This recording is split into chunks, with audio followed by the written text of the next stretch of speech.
Good morning, dear students. Today we will start with the second lesson of civics, that is diversity, prejudice and discrimination. Children, before we start the chapter, let's recall what diversity is. In the first chapter of civics, we have studied about diversity. Diversity is a state of being different from one another. It refers to the differences in physical, social, and economic conditions of human beings. Our country, India, is known as diverse country. In India, people follow different religion, speak different languages, follow different traditions and customs. They dress differently. They have different food habits, and all these differences make our country, India, a diverse country. We have also studied why the world needs diversity. A world full of identical people where everyone would look the same, dress the same, talk the same, and behave in the same way would be disastrous. Unfortunately, diversity also seems to give rise to prejudice and discrimination. Now, what prejudice is? Children, prejudice means to prejudge, to have an opinion about someone without knowing the truth or facts. When we judge someone or have an idea about them before knowing the truth and facts is called prejudice. Children, we feel safe and secure with the people who look like us. But when we meet the people who are different from us, we find them strange. We also form an opinion about them.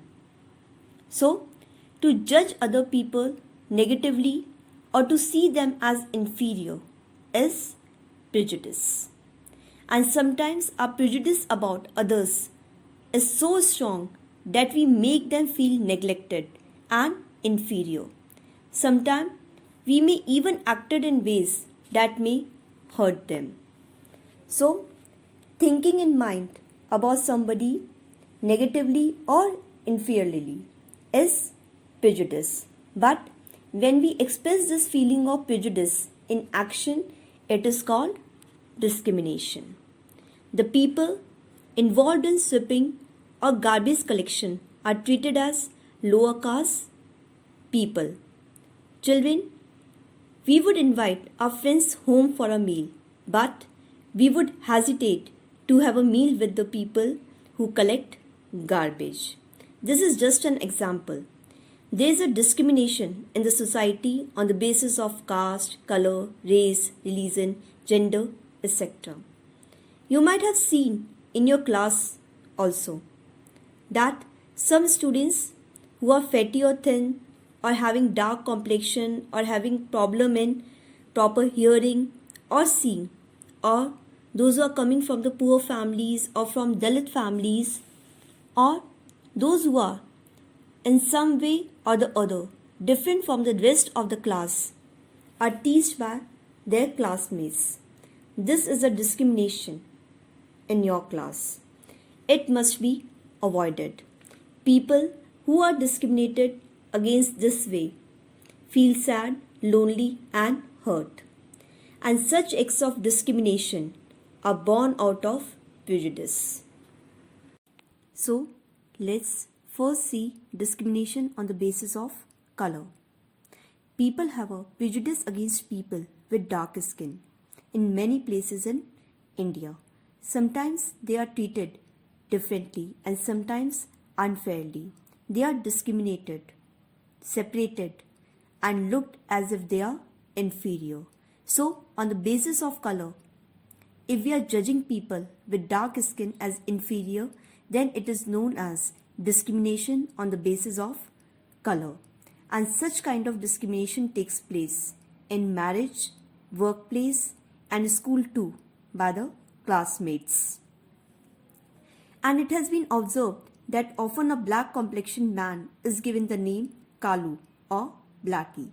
Children, the number of fairness creams in the market is silent proof of the discrimination people born with dark skin face. Next is a discrimination on the basis of caste. Children, as we all know, several discriminatory practices are going on in our country that is harming the growth of our nation. And these discriminatory practices are unbearable. And the most unbearable is a caste system, the hold of caste system on our nation. Originally, the caste system was based on occupation.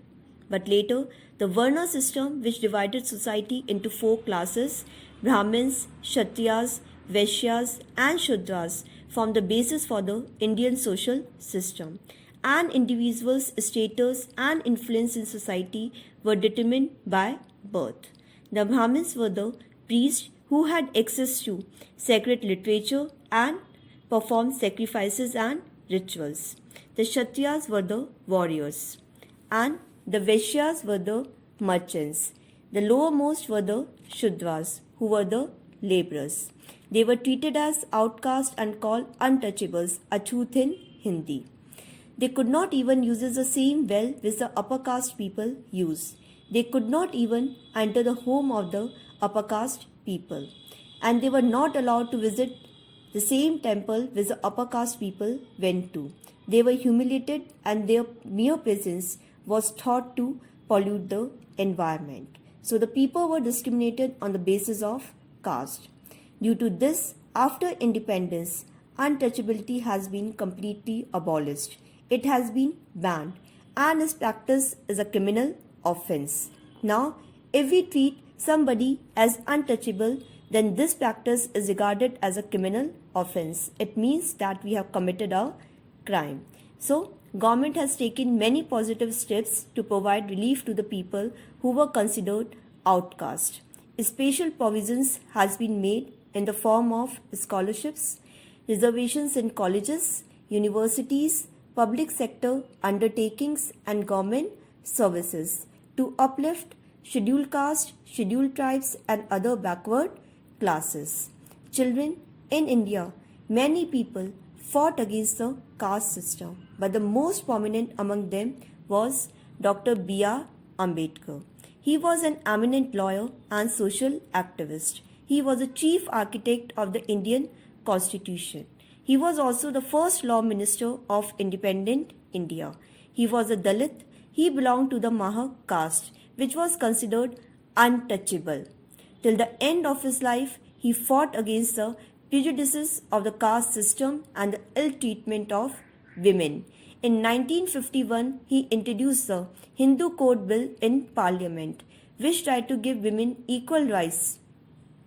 But when the bill was not passed, he resigned from his post. So children, only this much for today. I hope that all of you must have understood the terms prejudice and discrimination. In our next class, we will learn about stereotype and inequality. Till then, goodbye.